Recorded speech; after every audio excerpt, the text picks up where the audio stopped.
Mimicry കലാകാരൻ, ഹാസ്യതാരം, ഗായകൻ, ചലച്ചിത്ര നടൻ, സ്റ്റേജ് ടെലിവിഷൻ താരം എന്നിങ്ങനെ എല്ലാമായിരുന്നു അന്തരിച്ച കലാഭവൻ നവാസ്.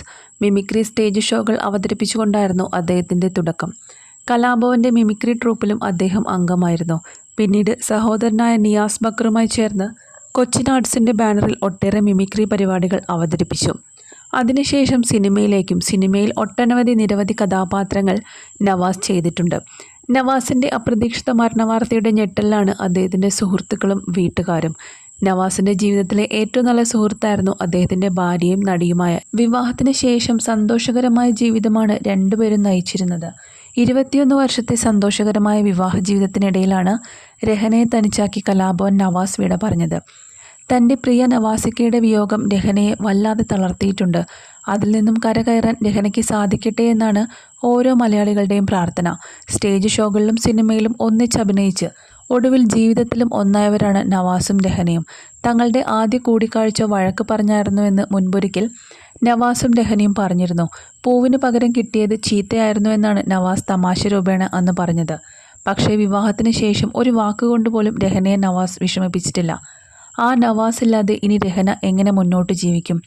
രണ്ടുപേരുടെയും ജീവിതം മനോഹരമായിരുന്നു. നവാസ് എന്ന വ്യക്തി നല്ലൊരു ഭർത്താവും ഒപ്പം തന്നെ തൻ്റെ 3 കുട്ടികൾക്ക് നല്ലൊരു പിതാവുമായിരുന്നു. ഇങ്ങനെ രഹന പല അഭിമുഖങ്ങളിലും തുറന്നു പറഞ്ഞിട്ടുമുണ്ട്. എപ്പോഴും സമാധാനം ഇഷ്ടപ്പെട്ടിരുന്ന വ്യക്തിയായിരുന്നു. വീട്ടിലാണെങ്കിലും മറ്റുള്ളവരുടെ അടുത്തായിരുന്നെങ്കിലും അതുകൊണ്ട് തന്നെ വീട്ടിലെപ്പോഴും സമാധാനമായിരുന്നു. കുട്ടികളോടാണെങ്കിൽ പോലും എപ്പോഴും സമാധാനത്തോടു കൂടി മാത്രമേ സംസാരിക്കാറുള്ളൂ. ജീവിതത്തിൽ നവാസിനും രഹനയ്ക്കും കിട്ടിയ ഏറ്റവും വലിയ ഭാഗ്യം എന്താണെന്ന് ചോദിച്ചാൽ രണ്ടുപേർക്കും ഒരേ ഉത്തരമാണ്.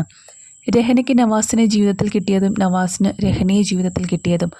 അത്രയ്ക്കും പരസ്പരം സ്നേഹിച്ചും മനസ്സിലാക്കിയിട്ടുമാണ് രണ്ടുപേരും മുന്നോട്ട് പോയിരുന്നത്. വളരെ പോസിറ്റീവായിട്ടുള്ള വ്യക്തിയാണ് നവാസ്.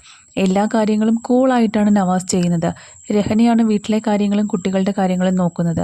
അതുകൊണ്ട് തന്നെ വീട്ടിൽ ഒരു ബഹളമുണ്ടാകാറില്ല. എല്ലാ കാര്യങ്ങളും പോസിറ്റീവായിട്ട് കാണുന്ന ആളാണ് നവാസ്. വീട്ടിലും എപ്പോഴും നവാസ് തമാശക്കാരനാണ്. രഹനയുമായി അധികം അഭിപ്രായ വ്യത്യാസങ്ങളൊന്നും തന്നെ ഉണ്ടായിട്ടില്ല. നവാസിൻ്റെ ഒപ്പം താമസിച്ചിരുന്ന രഹന എപ്പോഴും സന്തോഷത്തോടു കൂടി മാത്രമേ കണ്ടിട്ടുള്ളൂ. കുട്ടികൾക്ക് എന്തെങ്കിലും വേണമെങ്കിൽ കൂടി രഹനയാണ് നവാസിൻ്റെ അടുത്ത് സംസാരിക്കുന്നത്. കാരണം അവർക്കറിയാം രഹന പറഞ്ഞാൽ അച്ഛൻ കേൾക്കുമെന്ന്. അത്രയ്ക്ക് സ്വാതന്ത്ര്യമായിരുന്നു രഹനയ്ക്കും നവാസിനും ഇടയിൽ. ഇനി ആ താങ്ങില്ലാതെ രഹനയും കുട്ടികളും എങ്ങനെയാണ് മുന്നോട്ട് ജീവിക്കുക എന്നത് സത്യത്തിൽ അറിയില്ല. മൂത്ത മകളുടെ നിക്കാഹ്, അതുപോലെ മകളെ ഡോക്ടറായി കാണാൻ ആഗ്രഹിച്ചിരുന്ന വ്യക്തിയാണ് നവാസ്. പ്രണയവിവാഹമായിരുന്നു രഹനയുടെയും നവാസിൻ്റെയും. ആ ലവ് സ്റ്റോറിയെ പറ്റി രഹന മുമ്പൊരിക്കൽ പറഞ്ഞിട്ടുണ്ട്.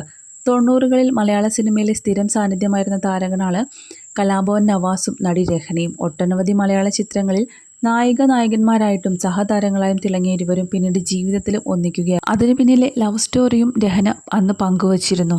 വളരെ സന്തോഷത്തോടെ പോയിരുന്ന ദാമ്പത്യം. ആ ഇൻ്റർവ്യൂവിൽ വെച്ച് തന്നെയായിരുന്നു തനിക്ക് നവാസ്കയില്ലാതെ ഒരിക്കലും ജീവിക്കാൻ സാധിക്കില്ല എന്ന് രഹന തുറന്നു പറഞ്ഞത്. എന്നാൽ തൻ്റെ പ്രിയപ്പെട്ടവൻ്റെ വേർപാടിൽ തകർന്ന് 3 മക്കളെയും ചേർത്ത് പിടിച്ച് പൊട്ടിക്കരയുന്ന രഹനയെ ആശ്വസിപ്പിക്കാനാവാതെ പ്രിയപ്പെട്ടവർ